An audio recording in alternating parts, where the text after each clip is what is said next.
7 de la mañana con 35 minutos, ya le damos la bienvenida y el buenos días a esta hora al doctor Fausto Jarrín. Él es legislador por la bancada de UNES, representante de la Revolución Ciudadana en la Asamblea Nacional, asambleísta por Pichincha. Le saludamos Licenia Espinel y Alexis Moncayo, doctor. La jornada de ayer, a la tercera fue la vencida, finalmente pudieron distribuir los 136 nombres en las 15 comisiones, más del Comité de Ética, pero con una mayoría de 70 apenas, con las justas. ¿Cuánto cree usted que va a durar eso, ese romance entre Pachacuti, Creo y la ID? Hola, estimado Alexis, un saludo muy cordial para Pichincha Universal, un saludo para Licenia también, qué gusto estar con ustedes una vez más. Completaron 70, estimado Alexis, y a empujones, con llantos, con actitudes realmente que yo pensé que estaban desterradas de la práctica legislativa. Hoy una semana en la Asamblea y realmente he visto cosas que no han dejado de sorprenderme. Entre esas, por supuesto, ¿no? Una alianza, una unidad que involucra a represores y reprimidos de octubre en una sola línea y arrasando con las más básicas esquemas de coherencia hasta en la generación de comisiones, ingenieros agrónomos en la Comisión de Justicia, abogados en la Comisión de Soberanía Alimentaria, personas con experiencia en unas comisiones en lugar de aprovechar esa experiencia adquirida, enviados a otras. Bueno, es decir, la forma en la que se generó ayer lo que tiene que ver con las comisiones, que en todo caso me alegro que al fin se hayan logrado constituir con una mayoría que a toda luz y a ojos de todo el país está realmente pegada a la fuerza o con saliva, como decimos coloquialmente, se lo hace con la misma responsabilidad como se hace todo en estos primeros días de la asamblea del nuevo periodo, y que seguramente así empezará el nuevo gobierno también, porque empezó mintiendo y ofendiendo antes inclusive de posesionarse. Doctor Jarrín, es decir, ustedes no pudieron escoger la comisión a la que quieren pertenecer, no fue tomada en cuenta la opinión de esta bancada tan importante como es la de UNES en cuanto a número. ¿Están conformes con finalmente esta repartición de bancadas que se hizo? De ninguna manera, Licenia, no podemos estar conformes con la irresponsable forma de inclusive conformar estas comisiones. Yo respeto el derecho de esa mayoría, aunque esa mayoría todos sabemos en qué consiste, pero respeto el derecho de esa mayoría de haber estructurado una moción para presentar la posibilidad de conformar las comisiones. Eso está dentro del marco de los derechos y de la legislatura, ¿no? Por supuesto, no es nada ilegal. Sin embargo, yo creo que podían haber hecho un trabajo un poco más responsable, podían haber verificado los perfiles de los 136 asambleístas. Ese es un trabajo bastante sencillo, porque todos presentamos hojas de vida, todos presentamos experiencia, todos presentamos perfiles a la asamblea, siendo como son además el bloque que cobija a la presidenta de la asamblea, el bloque oficialista, siendo como son lo que son. Podían haber hecho un trabajo más coherente, más responsable y ubicar a las personas de acuerdo a sus reales capacidades. Realmente lo que hicieron es colocarse ellos en los primeros lugares, asegurarse presidencias y vicepresidencias a pesar de ser bloques minoritarios a través de estos acuerdos, alianzas o pactos, como le quieran decir, y el resto rellenar probablemente de forma randómica con los asambleístas de las otras bancadas, demostrando una vez más que no les interesa salir adelante con el trabajo ni de las comisiones ni de la asamblea, y mucho menos les interesa lo que el pueblo ecuatoriano está esperando de nosotros. Asambleísta Jarrín, ayer algo que sorprendió, digamos, por la forma en la que han operado esta mayoría, digamos, es el comunicado que emitió el Partido Social Cristiano. Quiero darle lectura para que también usted nos dé una respuesta, un análisis con respecto de aquello. ¿Hasta cuándo un ministro de gobierno disfrazado de asambleísta sigue en la asamblea tratando de adquirir adhesiones de legisladores? Son conocidos procedimientos deleznables. Si no cesen esta actividad al margen de la ética y la ley, vamos a hacer conocer públicamente los pormenores para que constituyan motivos de un juicio político próximo. ¿Se refieren a César Monge? A toda luz se refieren a él. ¿Y qué estaba haciendo César No Monge existe, entonces, asambleísta? no existe ningún otro asambleísta que ya todos sepamos a dónde va desde el 24 de mayo, ¿no? Ujú. Ya sabemos que el ex asambleísta Cabrera fue nombrado ministro, es decir, además de todo, ni siquiera toman en cuenta la confianza, lo que implica recibir de parte de la ciudadanía el apoyo para llegar a ocupar una curul. Simplemente llegan allá para luego ubicarse, para luego posicionarse en otros espacios, quién sabe a través de qué mecanismos. ¿Qué es lo que ha sucedido específicamente en la bancada del Partido Social Cristiano? Desconozco. Sin embargo, si se fijan en la votación de ayer, la asambleísta que llegó en alianza con el Partido Social Cristiano a minutos de la votación súbitamente se separa y vota a favor del bloque de gobierno. Me imagino que se refieren a prácticas como esas, ¿no? No está por demás recordar lo que sucedió con el asambleísta Ron y lo que ha venido sucediendo en la asamblea. Lo que sí puedo decir es lo que sucedió al interior de nuestra bancada. Varios compañeros fueron contactados por asambleístas electos de Creo, varios compañeros fueron contactados, todavía no lo he podido confirmar, pero inclusive por autoridades ya del próximo gobierno, autoridades ya puestas en conocimiento del país, y por supuesto por el propio señor César Monge y otros que se habrían comunicado ofreciendo espacios, ofreciendo cosas a nuestros compañeros, pero lo que sí me alegra siempre, de lo que sí me siento orgulloso siempre es de que una vez más hemos demostrado que somos un bloque sólido, un bloque unido, un bloque coherente y hemos votado 49 voluntades tal como se había establecido dentro de la disciplina de la bancada. ¿Y cuál era la intención, asambleísta Jarrín, de estas llamadas? ¿Qué les ofrecían? ¿Qué pedían a cambio? Porque no creo que sea solo para que apoyen la conformación de las comisiones. Liceña, votos para el gobierno después de la jugada que a mí me parece de extremada audacia o de extremada torpeza con la que llegaron a la presidencia de la Asamblea. El gobierno, el bloque oficialista, realmente muestra siempre, permanente, en cada cosa que se ha venido haciendo, signos de desesperación. Entonces, lo que buscan es votos. ¿Qué han ofrecido? Desconozco y prefiero no entrar en esas dinámicas porque ojalá el país no tenga que vivir una nueva María Paula Romo en este gobierno, ojalá el país no tenga que volver a ver repartición de gobernaciones, de hospitales, de cupos en la Agencia Nacional de Tránsito o de carnés de discapacidad. Ojalá el país no tenga nuevamente 60 asambleístas investigados en la Fiscalía y varios procesados o prófugos, como sucedió en el periodo que acaba de terminar el 14 de mayo. No sé exactamente cuáles hayan sido los ofrecimientos. Se ofrecen, por ejemplo, presidencias o vicepresidencias de comisión, eso sí lo puedo decir. Y se ofrecen, por ejemplo, obviamente el respaldo, la protección, la seguridad de estar generando la función en la legislatura a favor de las políticas del gobierno. Eso es lo que se ha ofrecido, no voy más allá. Si en algún momento tengo evidencias de que se han cometido tráfico de influencias o oferta de tráfico de influencias, seré el primero en denunciarlo en la Fiscalía. Ustedes me conocen, no voy a tener ningún reparo en llevar esto a donde se tenga que llevar si es que en algún momento tengo evidencias de eso. Pero definitivamente lo que se ha hecho de la Asamblea en estos días es un mercado, y un mercado muy oscuro, Licenia. Asambleísta, me imagino que en su caso, porque a usted lo ubicaron en la Comisión de Justicia, habrá sido esa la aspiración que tenía, integrar esta comisión. Veo que sí se lo ha respetado, por lo menos, ¿no? Hay otros en donde no, tengo entendido, pero más allá de eso, ¿usted asistió ayer a la votación de las autoridades al interno de la comisión o qué fue lo que hizo usted y sus compañeros de bancada a la hora de instalarse en la Comisión de Justicia? Yo hice pública mi intención desde hace varios días de incorporarme ya sea a la Comisión de Justicia, ya sea a la Comisión de Derechos Humanos o a la Comisión de Fiscalización. Siempre consideré que esas eran las comisiones en donde yo podía darle al país algún tipo de respuestas y además lo vine diciendo durante toda la campaña. A mí nadie me preguntó de parte del bloque oficialista dónde quiero estar ni nada por el estilo.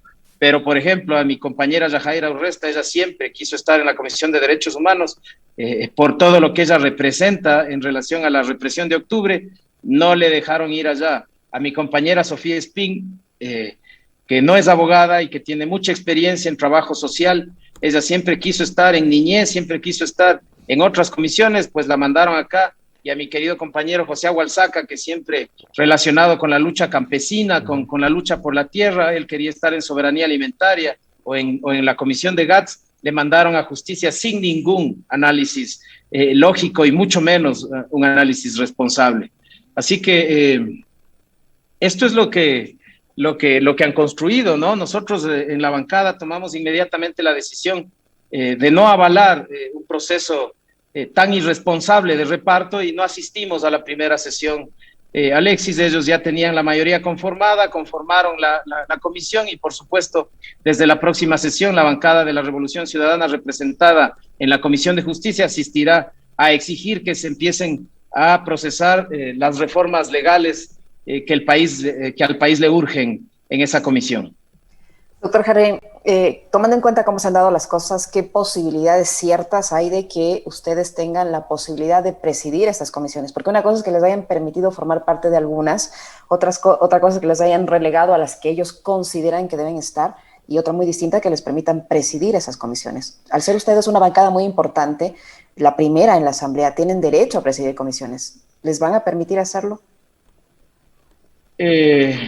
La prepotencia del capital, la prepotencia del neoliberalismo considera que la Comisión de la Niñez, la Comisión de Derechos Colectivos, que la Comisión de Participación Ciudadana son comisiones que no representan mucho, ¿no? Entonces allá mandaron 6, 7 miembros de nuestra bancada, ahí ya hemos conformado las presidencias y vicepresidencias a cargo de nuestros compañeros. Allá está Pierina Correa, por allá está Ferdinand y algunos otros compañeros. Entonces, en las que ellos consideran que son primordiales, ahí se aseguraron ellos una mayoría que evite que nosotros podamos en algún momento asumir esos espacios. Sin embargo, ahí va a empezar a repercutir siempre el tipo de alianza que son.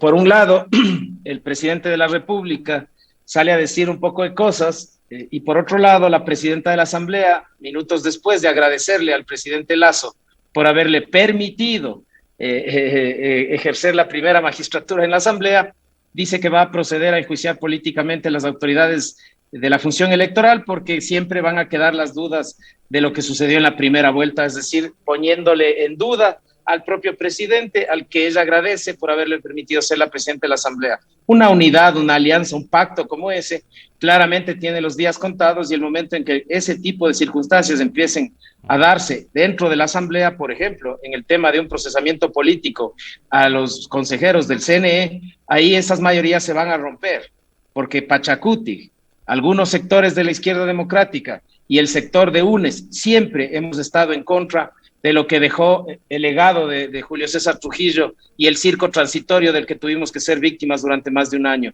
Así que ahí va a ser cuando veremos cuáles son las maniobras del gobierno para tratar de evitar que de una vez le quede claro al país que la destrucción de la institucionalidad la hicieron Moreno junto a sus aliados de la banca y de los medios de comunicación. Asambleísta Jarrín, a propósito del tema fiscalización, hay un pedido de juicio político que dejó, digamos, la Asamblea anterior en los últimos días de sus funciones, que es en contra del del Contralor todavía, ¿no? Pablo Celi. Hay otros pedidos de juicios políticos que están guardados en el congelador donde los metió Litardo en contra, por ejemplo, de Richard Martínez. Pero, ¿qué se puede esperar de la Comisión de Fiscalización presidida por Fernando Villavicencio? Ustedes ahí van a tener, digamos, una dura pelea. La Comisión de Fiscalización no elige todavía sus autoridades. Así que yo creo que en esa comisión habrá que ver qué sucede. Me parece que la van a convocar hasta el lunes. Tiene 4 días el director de la sesión de la comisión para hacer esa convocatoria. Creo que el lunes se cumplirían esos 4 días. Y segundo, después de las últimas reformas, estimado Alexis, la Comisión de Fiscalización es un ente que investiga realmente, pero ahora la fiscalización se va a realizar desde cualquiera de las comisiones y siempre va a terminar decidiéndose en el pleno de la Asamblea. Así que creo que todos esos cuadernos y expedientes de fiscalización que Litardo, para tratar de proteger su espalda y su rabo de paja, mantuvo escondidas para favorecer al gobierno de Moreno y a la candidatura de Guillermo Lasso, empezarán a salir a la luz muy pronto porque, vuelvo a decir, Pachacuti, un sector de la izquierda democrática y un sector de independientes, junto a UNES, siempre hemos estado en la posición de fiscalizar con vehemencia sin violentar ninguna garantía, pero fiscalizar los actos de estos 4 años de gobierno en donde han destruido a nuestro país. Doctor Jarrín, ¿cómo evalúa usted este arranque de la Asamblea Nacional? Todos los ciudadanos, los electores, los que votaron o no votaron por las diferentes fuerzas políticas, tenían la expectativa de que sea una asamblea distinta a la anterior. Pero como están comenzando, hemos pasado del reparto en un lado para el reparto en este otro lado. ¿Qué les va a ser diferentes ahora? ¿Cómo evalúa usted esta situación? ¿Cómo esto va a impactar en la credibilidad, en la aceptación, en el trabajo como tal que tienen que llevar a cabo como asambleístas? Licenia, siempre para la ciudadanía hay que poner las cosas en donde están. Las reformas que la asamblea anterior, después de ser la asamblea que probablemente peor calificada ha sido en la historia, además de todo dejó haciendo reformas que permitieron que ahora ninguna bancada tenga la fuerza suficiente para poder llevar adelante una agenda legislativa. Volvieron a esta asamblea, es la primera luego de las reformas, que le tiene que agradecer la barbaridad que hicieron al momento de cambiar los métodos de repartición de escaños, y eso es lo que ha generado que haya una bancada oficialista que no llega a ser bancada, que está constituida por 12 miembros, que se vio obligada a acumular, digamos, voluntades en las filas de los independientes, que está pretendiendo seducir permanentemente a miembros de otras bancadas y otras bancadas que les toca, digamos, como ha sucedido con Pachacuti y la Izquierda Democrática, acercarse a su némesis, que es ahora el gobierno, para tratar de manejar las riendas de la asamblea. Nosotros somos la bancada más consistente, nosotros creemos además en la palabra, vamos a seguir jugándonos por la palabra, por la coherencia, por nuestros principios, y lo que sí vamos a hacer en esa asamblea, ahora tenemos la posibilidad, más de 40 votos nos sirven muchísimo para poder llevar a juicios políticos a los ministros del gobierno que no hagan lo que tienen que hacer, que no respeten, que no respondan a las necesidades de la ciudadanía, y en su momento, por supuesto, junto a otras bancadas, pondremos en su lugar a un gobierno si es que inmediatamente empieza a querer, por ejemplo, privatizar los sectores estratégicos, privatizar la salud y todo lo que ya venían anunciando desde la campaña y que desgraciadamente muchos ecuatorianos creyeron en esa propuesta y votaron por ellos. Asambleísta, me quedó una duda del diálogo que mantuvimos el lunes anterior con el expresidente Correa. Dijo que Pavel Muñoz y Fausto Jarrín estaban en las conversaciones con Nebot y Lasso. ¿Usted también estuvo presente en ese diálogo? Así es. Lo que dicen Nebot y Correa es la verdad, es decir, queda en entredicho la palabra del presidente electo Guillermo Lasso. Yo estuve sentado al lado del presidente electo Guillermo Lasso y todo lo que ha dicho el abogado Nebot y el expresidente Correa es real. ¿Qué decir? Entonces, Perdón, para cerrar esto, perdóname, Liz, para cerrar este tema de la... El señor Lasso dice que prefiere al Ecuador y no al acuerdo, a este acuerdo que según él encerraba impunidad, porque él prefiere luchar contra la corrupción. ¿Cómo es entonces que manda una aeronave propia para que ustedes asistan a esa reunión y luego se hace a un lado de este acuerdo? Mira, Liceña, efectivamente, de forma súbita me pidieron que me acerque al aeropuerto, al hangar donde están los aviones privados. Yo había conocido eso solamente cuando estuve en el gobierno por algún asunto oficial, por allá por el año 2015. Volví a estar en ese hangar. Nos embarcaron en un avión, yo no sabía de quién era realmente, un avión privado, claramente. Yo creo que después de la conversación que se mantuvo, que ya ha sido difundida en todos los medios de comunicación, no necesito hacer hincapié en eso. Yo creo dos cosas. Yo considero, por ejemplo, que se puede llegar a un acuerdo y luego un acuerdo puede desvanecerse. Sucede todo el tiempo, sucede en los negocios, sucede en el derecho, me ha sucedido muchas veces a mí. Pero lo que no entiendo, por ejemplo, es salir a negarlo, mentir sobre lo que se había conversado, y sobre todo la falta de decencia que implica no tener la gentileza de decir, miren, saben que yo pensé nuevamente y acabo de decidir que no voy más en eso. Lo lamento mucho, yo soy un hombre de palabra, pero lo he considerado, no había tomado en cuenta esta variable o esta otra variable, y así que, señores, les agradezco mucho, pero yo salgo de este asunto. Sigan ustedes adelante si lo consideran, yo no voy a estar más. El tema es mentir, el tema es falsear, el tema es no ser honesto, y eso realmente es lo que a mí más me molesta, porque Estuve ahí, fui parte, escuché todo lo que se dijo. Hablamos de una comisión de la verdad, al señor presidente Lasso no le gustó el nombre. Él dijo, yo ofrecí eso en campaña hablando de la corrupción, dijo Rafael, le dijo, porque así le dice al expresidente Correa, podría llamarse Comisión de Transparencia, y el expresidente Correa le dijo, de acuerdo, que se llame de transparencia entonces, pero tenemos que determinar lo que se hizo y lo que no se hizo en estos 4 años, cómo se utilizó y cómo no se utilizó la justicia. Tenemos que establecer dónde han habido procesos de justicia selectiva, dónde se han forjado pruebas. Tenemos que decir eso al país, el país necesita la verdad. Y todos dijeron que estaban de acuerdo en eso.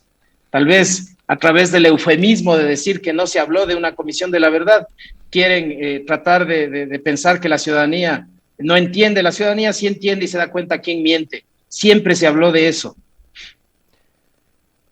Después de lo que se ha develado de esa reunión, doctor Jarrín, ¿cómo interpreta usted las palabras de Guillermo Lasso en su discurso del miércoles, cuando recibió las credenciales por parte del CNE?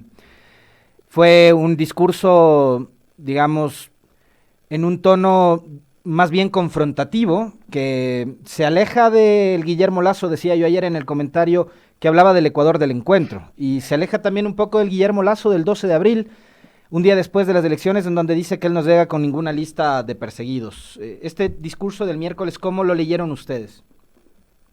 El discurso del miércoles es una amenaza.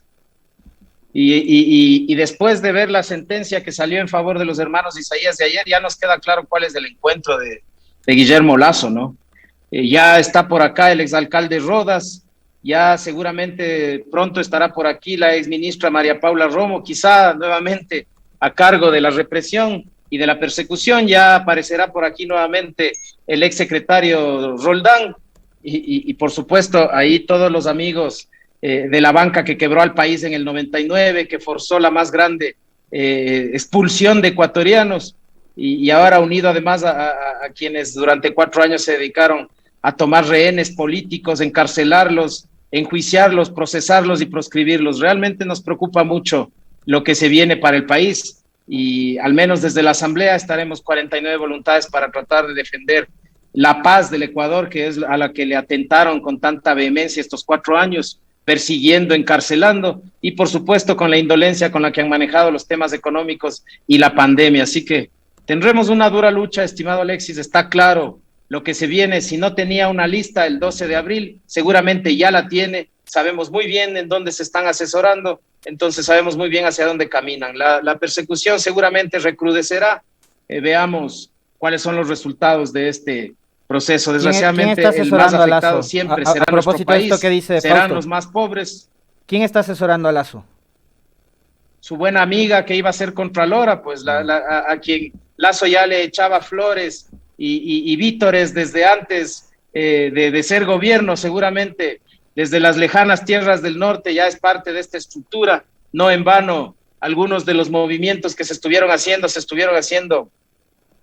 desde muy allegados a la señora Romo en la ciudad de Cuenca, así que esto está claro para nosotros, ¿no? Inmediatamente el cambio de discurso hacia ese discurso de amenaza, solo bastaría que revisen algunos de los discursos que daba la señora Romo antes de dejar el gobierno por la puerta de atrás, enjuiciada por más de 100 asambleístas, para que se den cuenta de dónde vienen esas asesorías, porque el equipo de Durán Barba, el equipo político que logró el milagro de que el señor Lasso gane las elecciones, porque realmente eso estaba prácticamente perdido para él. Ese equipo está en contra de la persecución, está en contra de la judicialización, está en contra de la mediatización, y lo primero que hace ahora, entonces seguramente ya no tiene ese equipo al lado y tiene el equipo que se encargó de llevar a la ruina al país y que se encargó de transformar a Lenín Moreno en el peor presidente de la historia. Es decir, el discurso del presidente Lasso de que no va a ejercer persecución política contra nadie, que va a dejar que la justicia actúe con absoluta independencia, va a ser otra de sus promesas incumplidas, doctor Jarrín. Va a ser exactamente lo mismo que el acuerdo que ahora dice que nunca tuvo. 8 de la mañana en punto, le queremos agradecer al asambleísta. Yo tengo una inquietud más, Alexis, aprovechando la presencia del doctor Jarrín. Usted fue abogado, defensor del expresidente Rafael Correa. En las últimas horas, un juez ha pedido a la Corte Nacional de Justicia que vuelva a insistir en el tema de la extradición del expresidente Correa. ¿Qué posibilidades hay que esta vez Interpol dé paso a esta extradición, por el caso Sobornos me refiero, o es un intento más? ¿Qué va a pasar con este caso? Interpol no tramita las extradiciones, ese es un acuerdo bilateral entre países. Lo que el Ecuador está diciendo es que ya no se necesita la difusión roja de Interpol, saben que no las van a conseguir, Interpol va a seguir haciéndonos quedar en ridículo. Y lo que le están pidiendo al presidente de la Corte es que inicie el trámite administrativo diplomático para que, en concordancia con la Cancillería, soliciten al Reino de Bélgica que se efectivice el acuerdo de extradición. Entonces ahí tendrán que esperar la respuesta del Reino de Bélgica, que seguramente será negativa, porque ahí tendrán que analizar no solamente los aspectos legales, tendrán que analizar los alcances del acuerdo bilateral de extradición y además tendrán que verificar la condición del expresidente Correa. Basta decir que es esposo de una ciudadana belga y padre de 3 ciudadanos belgas, así que eso seguramente va a tener la misma historia de siempre. Simplemente lo hacen para mediatizar estos momentos políticos, para forzar, para que la gente tenga miedo. Para eso hacen estas cosas, como lo hicieron durante 4 años. Ese también es una muestra de hacia dónde va el Ecuador y hacia dónde va el encuentro. Yo les agradezco muchísimo.